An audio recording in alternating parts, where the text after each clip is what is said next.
Hello, my name is Laura Lepke. I am the Talent Acquisition Division Leader in the City of Lincoln Human Resources Department. Today we're going to be going over some interview panelist training. So this is a training for those individuals who are not necessarily involved in the hiring process from start to finish, but are being asked to sit in on an interview panel to provide scoring and feedback on that candidate's fit for a potential role. So what is the case for smart hiring? Why do we want to think about our hiring decisions before just snapping to making an offer? We want to think about cost. Forbes does say that the estimated cost for a bad hire is about 30% of that position's annual compensation, which adds up. Certainly plays into the wasted resources and training time from your teams when the right person is not hired. We want to think about legal concerns. Certainly are multiple instances where someone could complain or file suit against the city for discrimination or other legal concerns related to the hiring process. So we do want to think about the equitable steps that we are taking for all candidates throughout the hiring process and following those steps with each candidate so that there is no discrimination present and each candidate gets a fair shot at a position for the city. Impressions on potential employees. So we want to think about the taste in the mouth that we are leaving with candidates that might not get hired for the role. The reality is most candidates do not get hired. We only hire the top one or few candidates for a position, depending on the number of vacancies. But most people end up not getting hired. So what are they taking away with them and bringing back to their professional networks, friends, family, and even in their own experience? Is it someone that's going to want to come back and apply again to work for the city? We want to make sure that that answer is a yes and that they do have an extraordinary experience so that they are motivated to spread the good word and also come back and apply down the road. It is no secret that the candidate market is very tight, and so we do want to make sure that we are being cognizant of the timelines that we are competing with in the both public and private sectors. About 35 days is the average time to fill a position, nationwide average there across both public and private sectors, but that is what we're competing with. So we want to be knowledgeable on that time frame and be as efficient as possible as in moving through the hiring process while also doing it in an effective way. The best candidates are on and off the market according to LinkedIn in about 10 days. So the best talent is not available for a long time. We want to, again, be cognizant of that and speed up our hiring processes where we can as much as possible. All right, equity in hiring. Because we are government, we are under a different lens than the private sector who can really just pick out someone and say, I want to hire you for a role. We do have a shared responsibility to our citizens to provide a fair and impartial hiring process. So if you're qualified for a position, we want to make sure that you are able to follow the same steps as the next person who is similarly qualified to you. All right, interview options. So this is not a step-by-step list. This is more of an a la carte menu of the different options that we have throughout the interview process. And this certainly is not a final list. There are other options as well, but the most common ones we see are phone screenings to really hone down basic stuff like shift availability, on-site availability, compensation requirements, things of that sort, and really confirming experience rather than diving into specific examples on experience in that person's background. Validated skills assessments are very useful in providing some insight on someone's ability to match up with what they say they've had experience in. So for example, our StarTran division of LTU does have a skills assessment for their mechanics to make sure that they truly do have the skills that they are communicating on their application that they hold. A phone or virtual interview is a little more formal than a phone screening. It's going to be about 20-30 minutes where you dive a little deeper into that person's background, ask about specific examples of their experience, and really hone down that top group that you want to bring in for in-person interviews. In-person interviews are the traditional sense of what an interview is, and we have a lot of different resources available for you guys in your hiring teams. If you would like some help on picking interview questions, we have spreadsheets with question banks for different types of positions and really just will help you spark some ideas on what you want to be asking. We also have a Korn Ferry interview architect that really focuses on soft skills and competencies that are harder to train on. It's more just you have it or you don't. Say strong communication skills. It's something that can be enhanced, but it really helps ask questions around your natural competencies and skills that go beyond experience that you've had and dive onto a deeper level for those interview questions. We also want to talk about accommodations. So a candidate does have the same legal protections that an employee would have when it comes to accommodations. So if someone is on an individualized education plan and needs some more time on a skills assessment, we need to award that. If someone asks for a language translation or any type of accommodation, we do want to make sure that we are reviewing their documentation of that need and accommodating them as we can. If you have any questions on this, please reach out to HR. That's what we're here for. We'd love to help you work through that accommodation and provide the resources that that candidate needs. All of these things considered, we do want to make sure that we are following the same process for all candidates and certainly want to bring people through the same steps and ask the same questions to make sure it is an equitable process and that we are staying away from any discrimination throughout the hiring process.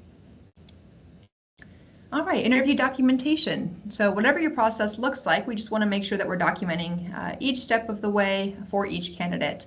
So this is your interview notes, but it also includes things like a candidate withdrawal email saying that they're no longer interested. We want documentation of that. Things like your screening matrix to confirm who you will be moving forward with for interviews. All that falls under the umbrella of interview documentation, and we do want to make sure that that is returned to talent acquisition at the conclusion of your interviews. Human Resources is legally required to keep these on file for 5 years. We do work to keep that for you so you do not have to worry about it. But if you are someone that likes to be very engaged in the interview, don't want to be looking down, taking notes the whole time, we do have a built-in note taker in our computers with Windows H. That'll go ahead and transcribe the conversation that's being had so you can focus more on interacting in the interview if that's your style. So certainly an option. I would just recommend that you notify the person out of professional courtesy that you are using that transcription service. All right, a couple of things to stay away from in interview notes and in the interview. Anything that's offensive or physically describes the individual that you are interviewing, we want to not write down. So worst case scenario, a lawsuit for discrimination is had and all of these interview notes get opened up in a court case and read out loud in a room full of people with the candidates that you had interviewed being included in that. So you wouldn't want to write anything offensive about the individual. Also, physical characteristics we want to stay away from. For example, wearing a low-cut blue dress that may have been written to differentiate between candidates.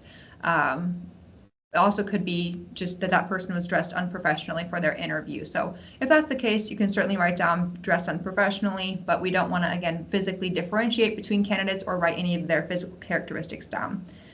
This is an attractive candidate was said about a candidate to them in the interview, and they were taken aback by that. They thought it was about their physical appearance.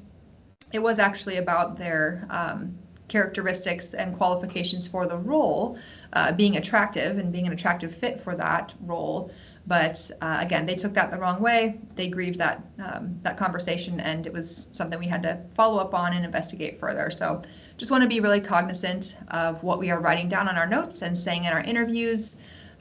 Really, the essence of it is just documenting what that person responded to the questions that we are asking. Okay, interview bias. Here are the 7 main types of interview bias. There certainly are more, but this is probably a list of the most common ones that we see specific to interviews, starting with stereotyping, inconsistency, first impression, the halo horn effect, contrast effect, similar to me, and cultural noise. So we'll take a couple of these and show some examples to see if we can confirm which of the 7 the sentence is describing.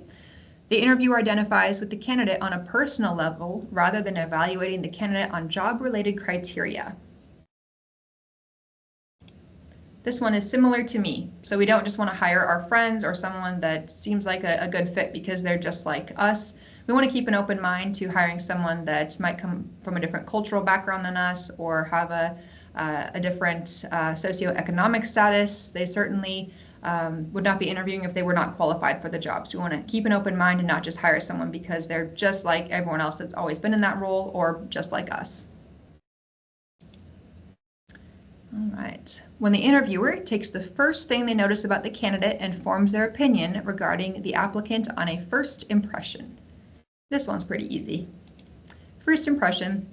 So I have heard it said that a interviewee or interview panelists will decide if they're going to hire a person or not based off of the first 30 seconds of an interaction in an interview, because our minds are so quick to just put someone in a certain category, and it's hard to change that first impression. So again, we want to keep an open mind, and whether it's a good first impression or a bad one, continue with the interview with an open mind to be open to different individuals and diverse backgrounds that would also be a great fit for the role. All right, making generalized opinions about people from a protected class, such as sex, religion, age, race, etc., and how they appear, think, act, feel, or respond. Say this is the most common one, stereotyping. We all do it. We have those unconscious biases ingrained into us from birth, just based off of our experiences in life. But again, we want to make sure that we are keeping an open mind and open to diverse individuals from different backgrounds being good fits for a certain role. All right, one great way to combat implicit bias and interview bias is with a diverse interview panel. So including different individuals with a range of human differences is very helpful, and even involving those from outside your division or department are very helpful in providing different perspectives from the interview panel, averaging all those scores, and then picking someone based off of multiple people's opinion on how that person had interviewed. Hiring can be very subjective, so that's where diverse interview panels with a range of human differences really does help us in confirming the best fit for that role based off of all of those different perspectives. So in HR, we do have someone from outside of our department always sit in on interview panels to make sure that we're not always hiring someone that's just like every single person that has worked in that role before. We want to expand our minds, get a different perspective, and bring someone in from another department. We also see people that would include citizens. Our police department does that because police serve our citizens, and so we want to make sure that the individuals that are being hired into those roles reflect the community that that position will be serving. Another example here for diversifying those interview panels would be bringing in a subject matter expert. So say you're a department hiring someone for a security position, but you have no one in your department that works in that type of industry presently. You know, you're hiring someone to do that role, but no one else does that role. You're going to need to bring someone in that has experience with that specific software or industry or market so that they can provide a perspective on that person's fit for the position and their knowledge of that market. If you ever want some ideas on who to include in interview panels, let Human Resources know. And Talent Acquisition is always more than happy to sit in on interviews as that person from an outside department if you guys need someone to fill in. So.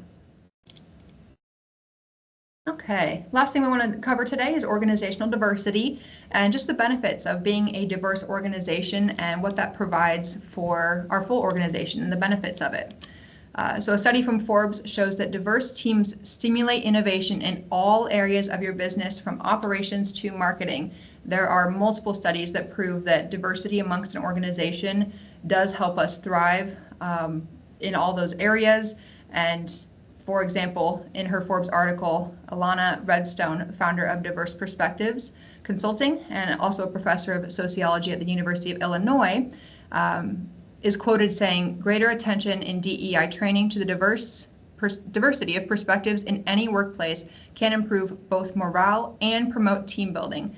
It can also enhance innovation." So there are multiple examples of how organizational diversity helps us as a whole, and so we want to make sure that we are promoting diversity through our hiring practices, using those diverse interview panels, getting those range of opinions from those with diverse human perspectives, and making sure that the employees that we are bringing on as new hires reflect the community that we serve, the city of Lincoln. All right, here is the contact information for the talent acquisition team in human resources. We are always happy to help you guys. We love being your partners in your hiring practices. And if you ever have something that comes up in an interview that seems off, or you have questions on, or you'd like clarification on, let us know. That's what we're here for. We see interviews all around the city, day in and day out, as well as different crazy stories from candidates and what they did or didn't do in an interview. We've heard it all. So let us know what questions you have. We are here to help you and be your strategic partners throughout the hiring process. Again, my name is Laura Lepke, and I look forward to working with all of you in the future. Have a good one. Thank you for joining me today.